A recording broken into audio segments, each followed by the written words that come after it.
And there's so much more to intimacy than intercourse. And I think that the church has maybe inadvertently gotten it really distorted to basically just overstate the importance of intercourse. Now, like physically intimate marriage and relationships are beautiful, but they're not ultimate. Where else does intimacy come from? It's not just physical contact.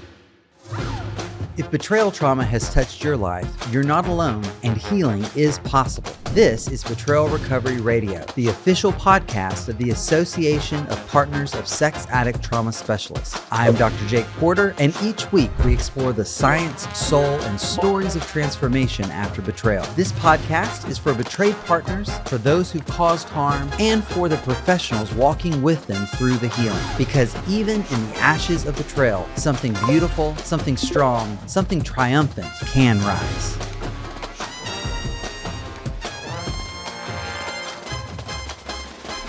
Hello, Tabitha. Welcome to the Betrayal Recovery Radio podcast, the official podcast of APSATS. I'm glad you're with us.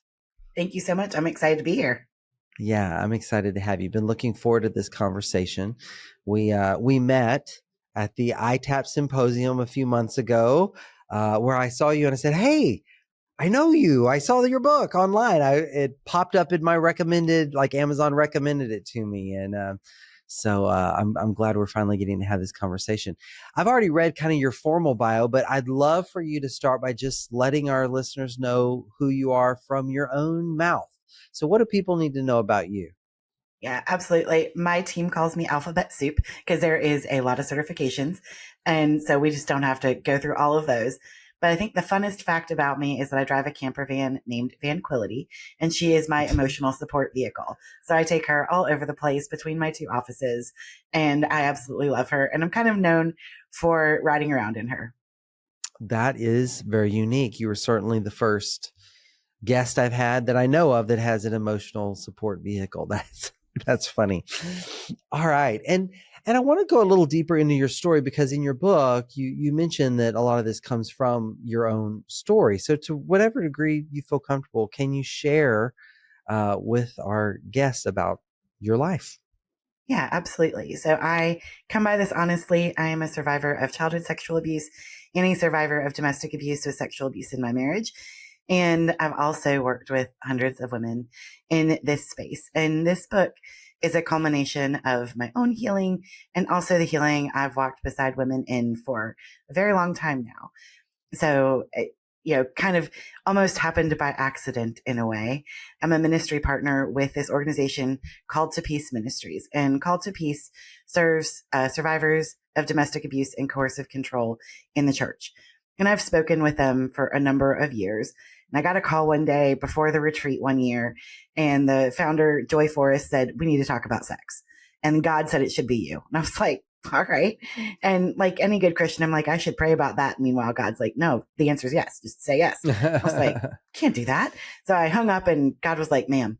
And so I called her back and I said, okay, of course the answer is yes. She's like, why didn't you just say that? And I was like, at least try to pray about it. Come on, man. So I ended up giving this talk, and more than any other talk, it wrote me, because there was so much of my own story that I had to reckon with. And then after giving the talk, I saw the impact on the women that were there, and ended up sitting in my hotel room that night and just looking at the stack of questions, because we let folks write out their questions. It can be such a tender topic for people. And I had question after question, and I was like, man, this is something that the church doesn't talk about. And they don't talk about it with regard to single women at all, let alone anyone else for that matter. And we're just not having honest conversations about this and about healing for women in the church in any way. And so I thought, well, this is a great book to write. My publisher agreed. Okay. Wow. Well, thank you. And tell me, as you were developing this book, because I've worked on some books. I'm working on one right now. I mean, it's a gargantuan project, especially something like your book, like Body and Soul, Healed and Whole. How did you come about decide, because this is such a huge topic, how did you come about deciding this is it, this is where I'm going to land, this is how I'm going to approach this? I guess the story of the book. Yeah, I really wanted it to be invitational. So much in the church is take 2 verses and call me in the morning. And that is really poor care, in my opinion. There are really good evidence-based practices that can help people heal, and there's scripture, but scripture often gets just twisted and weaponized and really harmful for people. And I wanted to do absolutely none of that and really honor and care well for people who have had the worst of the worst happen to them. So no matter when it occurred in their life, whether it was as a child, as a teen, as a young adult, or in a relationship, I wanted it to be accessible and kind. And so much of what is out there, especially for single women, is just really harsh and ugly and legalistic. And that's just not God. And so I wanted to invite people to a whole body experience of healing. So we're also not just talking about it. If I could talk my way out of trauma, I wouldn't even have a job, right? Like, Right. We know the body keeps the score. And so really coming to an embodied place, especially with sexual harm, because sexual harm, separates us from our body so often because we have to in order to survive. So I really wanted it to be fully embodied as well. Yeah. And I think you did a great job of hitting all those marks in invitational, the emphasis on the embodiment. The book is filled with practical, guided reflections and exercises and tools and lots of good stories, clinical vignettes and all of that. And yet you are taking on such a sticky topic, especially in a lot of faith communities. And before we even talk about the sex piece of it, one of the things I wanted to talk about with you is just the importance of the body itself. And I grew up in the church. I was a pastor for 13 years. And I will say that much of the message that I absorbed, whether it was directly said or not, the message I absorbed was that my body was kind of less important than my soul. And that is clearly not the case, especially when we read your book. I wonder if you could talk about that misconception. Have you seen that in your work with clients, in your own story? This idea that the body is somehow like secondary. Oh yeah. Unless the body isn't doing something that you want it to, or the church isn't pleased with your body, which is a whole other can of shenanigans. The body is actually important. What I'll say to people is that Jesus came to earth in a body. He died in a body. He has a resurrected body. And he says, you're going to see my hands and feet inside. And it's still going to bear the marks of crucifixion. And that says to me, the body is important. Right? It's not all important, right? I think we put too much emphasis on making it look at like a societal standard and things like that. I think that's some tricky stuff for both men and women these days. But really, our bodies tell us so much. And neuroscience has been really fun. I'm a ginormous geek. And so I read research for funsies. And the neuroscience research is fascinating that we have like brain cells in our gut, in our heart, which is in our body. And also, the last time I checked, man, our brain is in our body. Unless you can take it out and stick it in a jar, that's right. You got to be embodied because all of it's working together. So I think it's, not ultimate, but it's important. Yeah, for sure. And I found that to be huge in my own recovery process, in my own healing process as well. That this idea, this lie that it's just my body. I'm, it's just a thing I do, right? Or it's just a thing that happened to me. It's just something that happened, and we try to downplay the real potential effects and consequences of these things that happen within our bodies. But like you were just saying, neuroscience tells us there's a formative effect. Our brain is a part of our body, and what happens in the body has a formative effect on the mind and our identity and our consciousness. And you lay out some of that in the very first chapter. You talk about things like shame and isolation. And so, if someone is listening and they have experienced abuse, sexual abuse, maybe within their marriages, maybe they're a betrayed partner, and they're just awakening to even their own experience that it was abuse. what would be some of the ways you would begin to guide them to listen to their bodies and what their bodies are telling them about their own stories? Yeah. First, I want to say I'm sorry and it's not your fault. I think that's a really important thing to say because the way that abuse, no matter when it happens, goes down is really puts the blame on someone else. It's blame shifting at the end of the day. And so I really want to just note that it's not your fault. There's nothing that you could have done, worn, done differently that would make it different. If someone's going to be evil, they're going to be evil. If someone's going to harm, they're going to harm. If someone's got a really distorted view of sexuality, they're going to take it out with you sometimes. And it can feel really tricky because if our body responds, then we think I must have been complicit. And there is one part on a woman that does one thing, and that's all it does. And so any stimulation is eventually going to get you to an orgasm. And a lot of people, especially women, really find it super hard to not take blame when there was an orgasm involved. And so I just want to state that outright because I think it's really important. And so few people know this. And so I wanted to just state it plainly. And folks will notice I'm pretty direct with how I say things. So I also want to just note really quickly, please take care of yourself if this is activating to you. If you are starting to come to terms with things that have happened to you, or this is activating and you're like, I'm not even sure why, take a breath, move your body a little bit, and come back to this because you're the only you that you have. And I really want you to take care of you. So all of that said, our bodies are going to tell us so much. And to be disconnected from them is to not be able to live as a whole person. We both have a body and are a body. So there's two things are interplaying all the time. And for so many survivors of sexual abuse, you stop believing that you are a body and you're like, I just have a body. And sometimes you become an enemy of your body. And it's because of all of the tricky things and all of the lies spoken over you and all that stuff about what happened. And so you think, gosh, I just want to completely forget that I have a body and we'll just go on from there. But that isn't how we get to healing. Right. Because you already quoted Bessel van der Kolk in the title of his book, The Body Does Keep the Score. And so what are some of the things that folks who, I was going to say women, but certainly men as well. I'm a survivor of childhood sexual abuse as well. So what are some of the things that we can begin to notice in our bodies that are maybe sending us some of these messages and signals? Yeah. Notice what activates you. And so a lot of times people will call it a trigger. And our buddy Jason Van Roller, who's a CSAT up in South Dakota, I've heard him talk about it from activation. And I think that it depathologizes it, which makes it not feel like something is wrong. And I think that's really important because our body's trying to say something.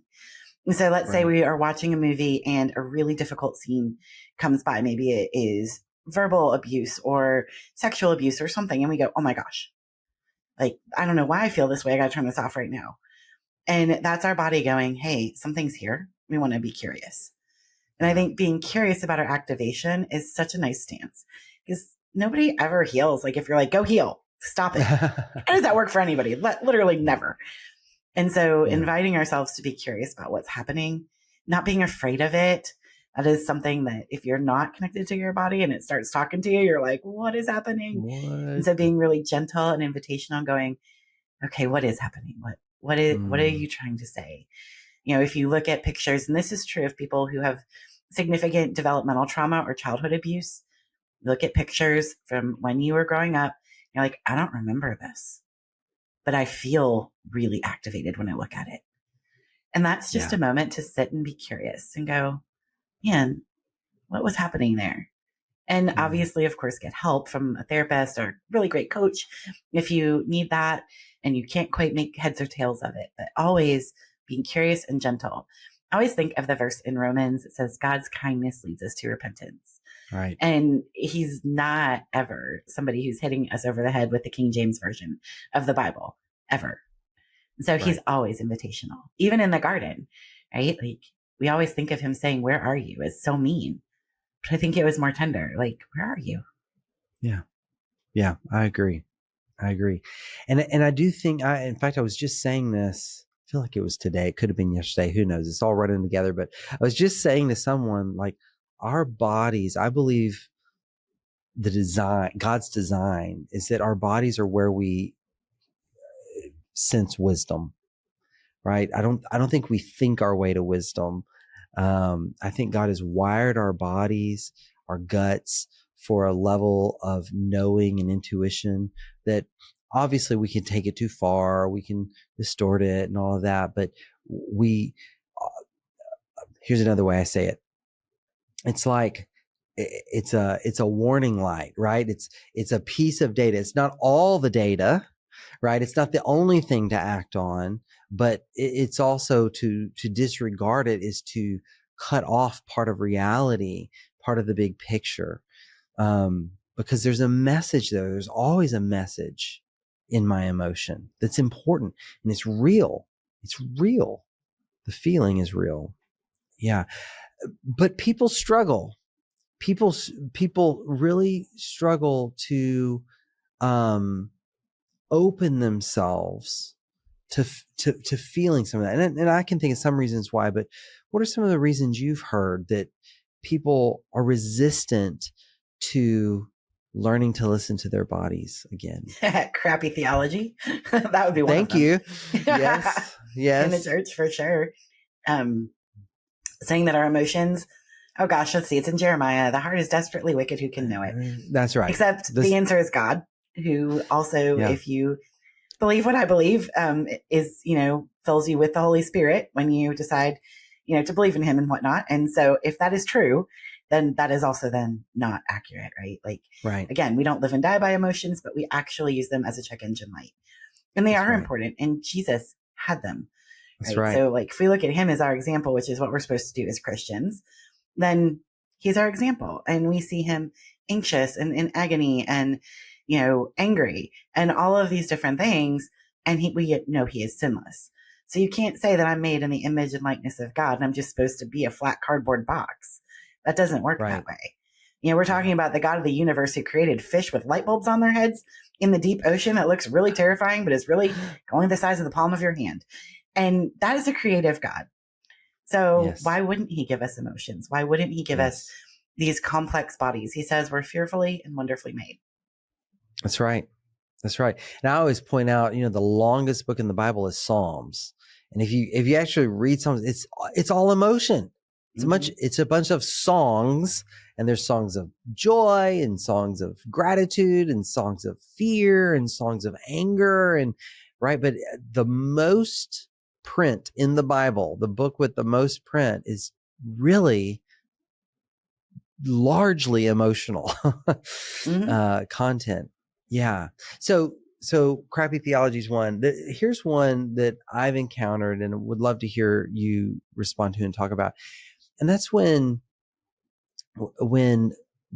coming back to one's body, if you've been abused, right, there can be sort of this fusion of maybe shame and sexuality and certain sensations and all of that, right? And so as I reapproach that, it feels really threatening to even let myself open my body to these physical experiences. Yeah. Can you talk about that? Yeah. Purity culture, man. Ooh. That's done a thing. I think it's harmed both men and women so much because it says that men are nothing but their lust and that all they are is sexual desire. And that if a woman doesn't keep them from sinning in sexual ways by either being totally available in their personal porn star or they, wear the wrong thing or show an elbow, heaven forbid, that then the man just can't help himself. What's he going to do then? He's going to go, give himself over to a prostitute or some sort of pornography or something like that. And that is such a lie. First of all, it doesn't line up with literally anything in the Bible at all.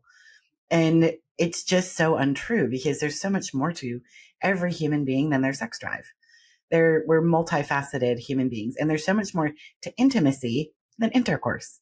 And I think that the church has maybe inadvertently gotten it really distorted to basically, in some ways, just overstate the importance of intercourse. Now, like an intimate, physically intimate marriage and relationships are beautiful, right? They're wonderful, but they're not ultimate, right? Where else does intimacy come from? It's not just physical contact. So if we're saying that the only thing that matters is physical connection, then we're distorting overall intimacy in general. Sex is overall more than intercourse. So when you look at it from the embodied perspective, there's our soul, there is the, emotional connection, there is also physical connection, and there's intimacy found outside of intimate relationships in friendships, because you can have a non-sexual intimate friendship, which I talk about quite a bit in the book. Yes. Because instead of being enemies of each other for men and women, I think we need to be friends. You're right. Right. And part of the book, in fact, let me go back to my notes. You talk about developing healthy relationships, and you talk about with God, with self, with others.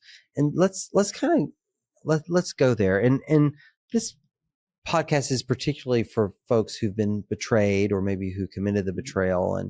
And so maybe we can talk about it from that framework, because I know you've worked with many women or men who have experienced betrayal, that may have had that added layer of sexual abuse as a component to it. And they've been betrayed. They have now been betrayed and abused by the person they trusted the most in this world.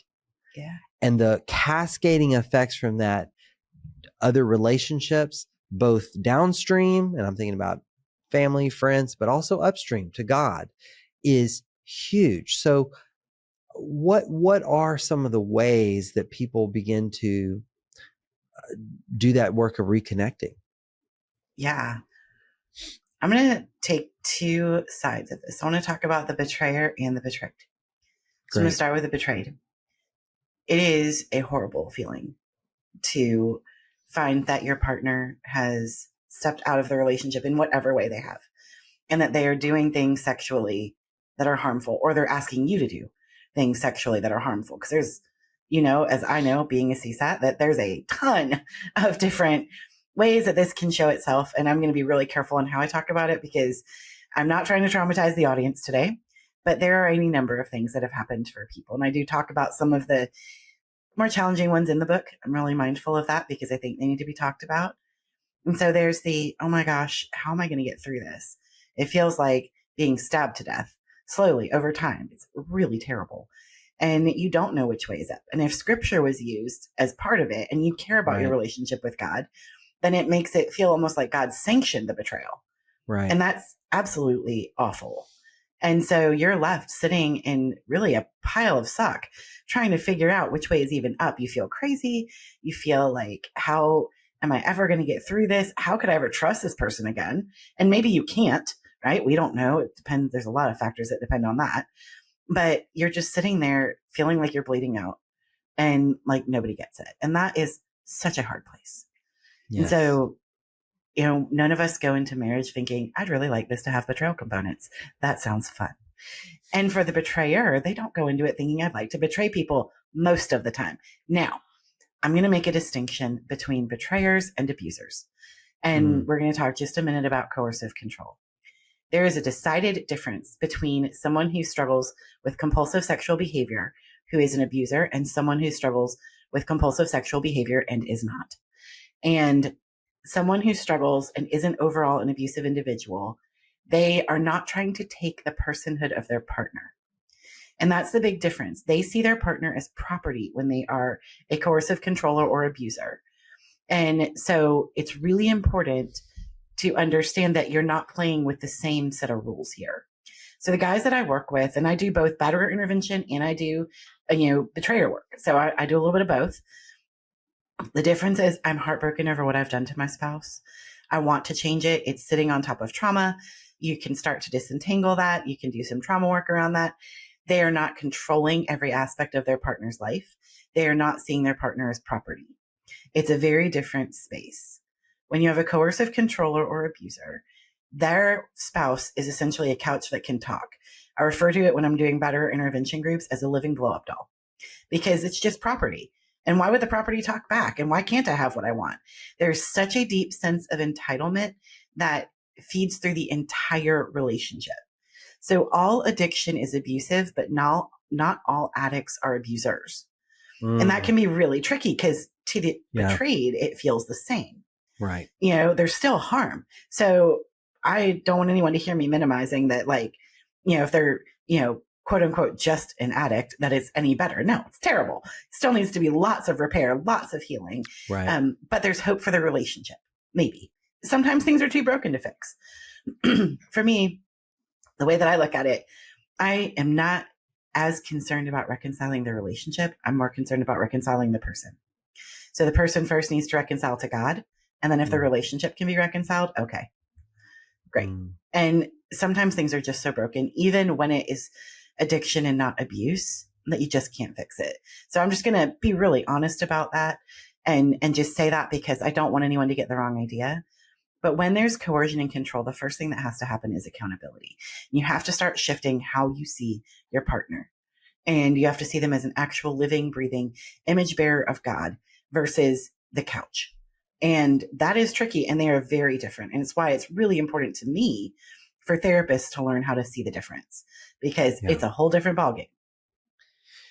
Okay, so this is such an important topic, and I don't know, we haven't talked about this before, so I don't know where this is going to go. So who knows if we agree on this or not.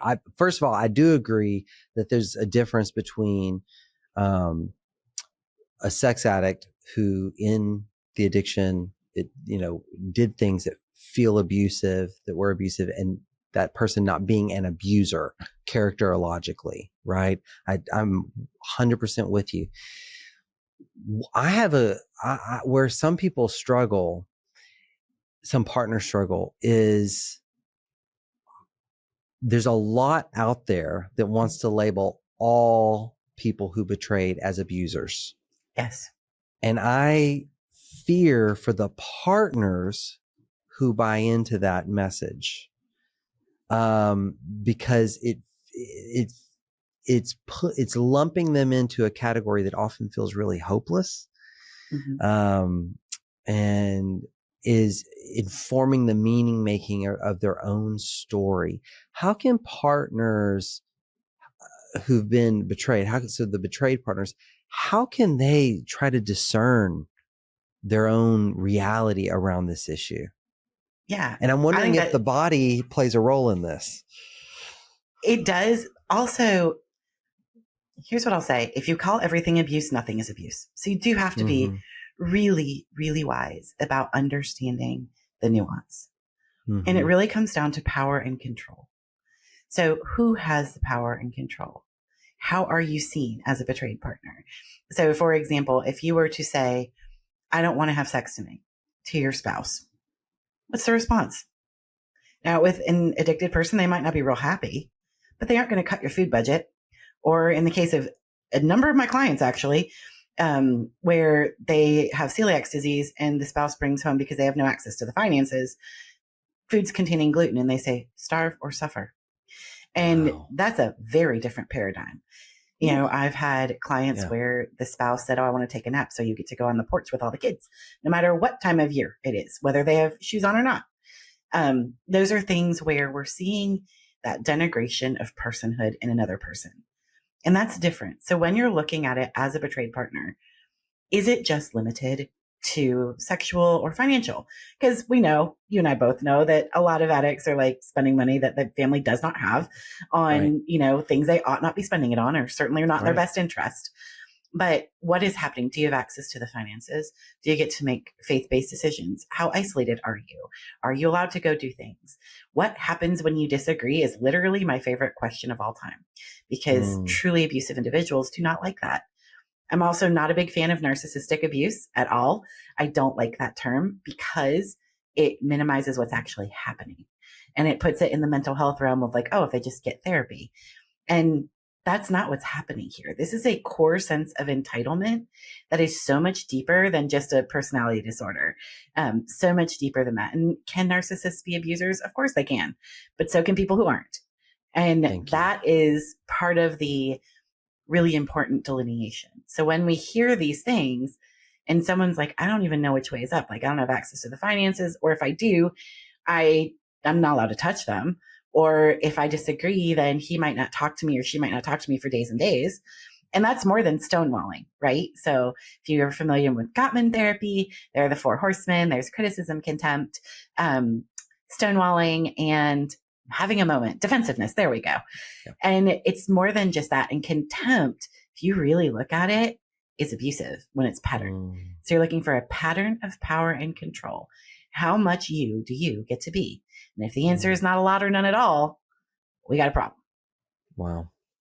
Yeah. That is really well said. And there's a lot of wisdom in that.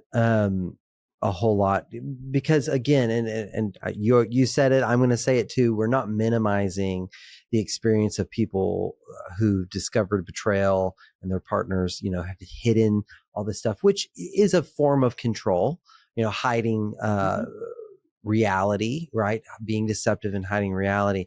That is different. That's a different level than what you're talking about, of this overt control and management of whether it's financially, relationally, of other people, cutting you off from other people, those sorts of things. Yeah. Right. Taking your personhood. I think a pattern of power and control. And I think that's the important piece, is the pattern piece. Right? Because we're all going to be jerks once in a while. We're all going to have a little contemptuous moment with our partner, man. Like we're people, we be people. So what would you say to a partner who says, yeah, well, my husband for 20 years lied to me every day about this? That's a pattern of control. It sure is. And what else is happening? Right? So are we lying just about the addiction? Are we lying about what we're doing sexually? Are we lying about finances? What happens when you ask questions? How are you treated? What happens when you disagree? Do you get to have an opinion? So if you get to have an opinion, so a lot of the guys I work with who are more on the addict side, you can have an opinion. It's not going to be like the worst thing ever. Now, if you get close to the addiction, it's going to get a little feisty for sure. But it's not like you're allowed to be like, I really want to do my hair like this. I want to wear this outfit. I have worked with men who blatantly told me I said X, Y, and Z to my wife so she would go change because I didn't think she had on the right clothes. I've had men spank their wives, and not in fun ways, but they had disobeyed and they thought corporal punishment was appropriate for their spouse who's a grown adult. Wow. So there's a lot of things that when you start looking at it, they're chipping away at the personhood of the other individual. And betrayal trauma can for sure do that if it goes on long enough. And that's why I think it can be tricky to detect, where are we really? But also when we're looking at the betrayer, how much are they willing to take ownership? Now we know that you have to break through some denial. We know this as therapists that sometimes we're like, oh no, it's not that bad. And you're like, okay, and we've already heard a few things and we're like, it's probably worse than what you're even saying. Right. But eventually they get to the place where they're like, I don't like this. I just don't know how to stop. Or this feels like I can never be free. Right. Yeah. And so there's a definite ownership of I am doing the thing. I have absolutely messed it all up. It might take a little while to get there, but they get there. Someone who's abusive, they don't get there. They're like, I'm fine. I had a guy tell me once, I'm the manager of my household. And I was like, what does that mean? And it meant that he had dictatorial control over literally everybody in that household. And it was but he didn't have to work. And it was wait, something's off here, man. Yeah. Wow. Okay. Great. So let's, I'm going to circle back to reconnecting with God, self, and others. Let's walk through that. So someone who, they've had this betrayal, that it's shattered their sense of safety in that primary relationship, but also with others and also with God. Where do you start in working with folks in that situation? Very gently. So little bits at a time, right? Because we know, especially if it's gone on a long time, trauma really gets inside the cells. And so we have to go slow and we have to do what our bodies can tolerate. If you try to move too fast, and everybody wants the microwave, right? Just stick it in 2 minutes later, I got hot food. But the healing doesn't usually work that way. Not that God can't, right. It just usually isn't that way. So you start with, who is God really sometimes? And if it's been really distorted, then you have to disentangle your theology. It's I was told my yes was at the altar, and I go and I actually read 1 Corinthians 7, which is not what that says. It says that, his body belongs to her and her body belongs to him. That means that one or the other can say, I don't want your body on my body. Your yes isn't at the altar. It was actually an equalizing verse because women didn't have that right until Paul said it. And so that was really important. So really reorienting to who is God actually, and looking for yourself instead of maybe what you've already always been told or how you grew up. And so that's kind of a starting place with God. And then with yourself, what's true about me really? And man, when people speak over us implicitly or explicitly, especially when we have developmental trauma started as a kid, then we are going to drink that in because we have no other choice but to believe it for survival. And it's going to feel true. Well, maybe I am that way. And so starting to question what's really true about me is really important. And then starting to break what I refer to as curses. If I made a vow because I drank it in and I said I have to believe this to survive, then I can break that and say, I'm going to choose not to do this anymore. And it's going to feel awful, by the way. It's going to feel really tricky. And our bodies are going to be like, no goodness. It's going to feel like we're breaking rules that we shouldn't be breaking. It's all kinds of crazy. But ultimately, at the end of the day, it puts us back where we are actually in a healthy space. And then, with others, it's finding others that are healthy for you, right? So if you are in a very high control space that is espousing really distorted theology, you might need to disentangle from that. If you are in an unsafe situation with a spouse, you may have to disentangle from that. I'm not telling people to get divorced, in case anyone's panicking, that you need to be in a safe place so that you can really ask these questions and disentangle. And so it's a slower than we want process always, but it's a good one. And it helps you get your feet back under you. That's really great. Really well said. I'm trying to decide. I think we can go here within the time that we have. One other piece that I thought listeners could really benefit from understanding is what an arousal structure is. And for me, that psychoeducation piece of like saying to someone, hey, this is what you call this thing. You can take this sort of ethereal, nebulous experience and like put it in a container. Oh, that's a real thing, right? And I guess my hope is for our listeners that we can do a little psychoeducation piece here that helps name some of their own experience, but then also points them in a good direction toward healing. So what is an arousal structure? Where does it come from? How does abuse, play into that formation? And then we'll get to, the healing and the shifting piece of it after that.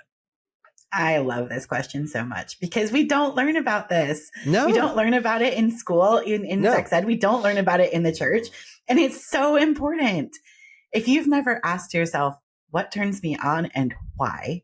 This is your opportunity. And so half of your audience is probably just passed out because that's a hard question sometimes.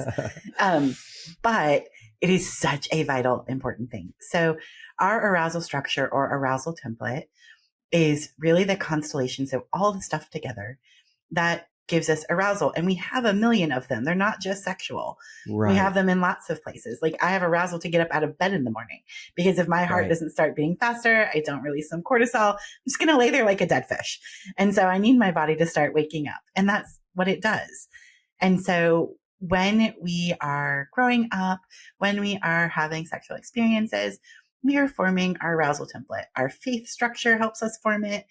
Our growing up and experiences help us form it. So there are a lot of things that kind of come together to give us kind of this pathway to arousal. When we're talking about it from the sexual perspective in that space as well. And so it's really just the bunch of stuff together that turns you on, for lack of a better way to put it. And so if you've noticed yourself, and I talk about this in the book, aroused at a sunset on the beach in spring, you've probably had a few things that tied together to make you go, oh, this is a bit of an arousing situation. I've had good experiences here. On the flip side of that, you can also have bad experiences. And so if sexual harm has been woven through your story, then you can notice that violence might actually be part of what turns you on. And that is a really tricky thing for Christians to start talking about because nobody in the church talks about that. But what do you do if that's part and parcel of what's happened for you? You have to be able to start disentangling it if you don't want it to stay there. And so that's a really important thing. And so I think the concept comes from Patrick Carnes, who is, the father of the CSAT. And then also Dan Allender does a good bit of talking about it as well. And so those are kind of the two places that I pulled from to really help us understand what this is and how it works for us. Yeah. And what I appreciate about this in your book and in your work and in what you're saying right now is often in the dialogues on this subject, it's all about the addicted partner's arousal template or arousal structure. But everybody has this. Mm-hmm. Everybody has it, even the betrayed partner. And I don't know that we spend enough time focusing on how betrayal or other forms of abuse can play into the development of that template or affect it even in adulthood, right? But what you're saying is there's healing possible. Absolutely. Right. I mean, if I've heard it once, I've heard it 1,000 times. A wife who discovers betrayal of her husband says, "We're never having sex again. I can't imagine. You're disgusting to me." All these things. And guess what? After some time, when some healing and trust is rebuilt and safety and intimacy is rebuilt in non-physical ways, they get there and maybe it's even better than it ever was before. Mm-hmm. Yeah. And so I appreciate the hope that you're having, which this book is aiming to help people get to healthy sexuality. So I kind of want to end our conversation with what in some ways, deserves front and center attention, which is what is healthy sexuality, particularly after betrayal or abuse? It is a sexuality that lines up with your value system. I do talk about it from a biblical sexual ethic, but it really ultimately, at the end of the day, is a sexuality that lines up with your values and that you can walk in and feel good about and say, yeah, this fits for me. This is it. And it's one that is free from violence and harm. And I think that's something that we definitely don't talk about for women. We don't talk very much about female sex addiction and compulsivity in that space. And that actually can be an outcome of harm. If that's what you've been habituated to, or pornography is something you've been habituated to, which means that your brain is really used to it, then that can start to draw you in. And who do you talk to about that? And so disentangling from those things and maybe harmful behaviors or no sexuality at all, which is the other side of that coin where it's like, I will never, ever do that again, ever, ever, ever, and really having that middle path. I am a big believer in the middle path. And so having a sexuality that is honoring and is honoring to you and to your partner is part of the path of healing. Yeah. Wow. Well, Tabitha, as we kind of wrap up the conversation, I've got two last questions for you. I'll give them to you one at a time. So first one is this. Listeners who, they've tuned in, they've listened in on our conversation and they're thinking, man, I know I need it, but it's really scary. It just sounds like a lot. It sounds like maybe more than I can handle, more than I want to open myself to. What word of encouragement would you speak to them to encourage them to, embrace this direction of healing body and soul of their whole being? Yeah, you're already reckoning with it. You just may not realize it. And I'd rather reckon with something outright than have it hidden, because it's going to catch up eventually. I kind of refer to this as like my Ghostbusters theory, the 1984 movie, not any other ones, because none of the rest of them are valid in my opinion. I said what I said. I get it. Yeah. But you shove everything in, right? And at some point your containment grid breaks and everything comes out and people get slimed, including you. And so you're already going to reckon with it. You can reckon with it in a way that moves you toward healing. And I know it's scary. It is one of the most terrifying things I've done in my own life. To speak the words out loud that I spoke to my own therapist on my own story was one of the scariest things I have ever done, but is also one of the most life-giving things I've ever done. And I am so grateful that I did. And so I'm not coming at this as someone who doesn't have the experience or the compassion of how scary and hard it is. So my invitation would be give it a try. And it's okay if it's imperfect. Yes. Thank you. Thank you. And then lastly, if folks want to reach out to you, they want to know more about your work, where should they go to do that? Yeah, they can go to TabithaWestbrook.com or they can go to thejourneyintheprocess.com. So Tabitha Westbrook is my personal site, has all the book stuff, has my podcast stuff there. And then The Journey in the Process is the clinical site. You can get to know my whole clinical team. I have an entire raft of absolutely amazing therapists that work with me.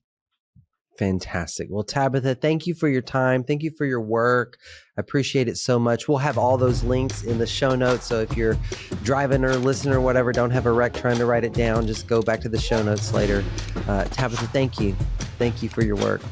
Thank you for having me. Absolutely.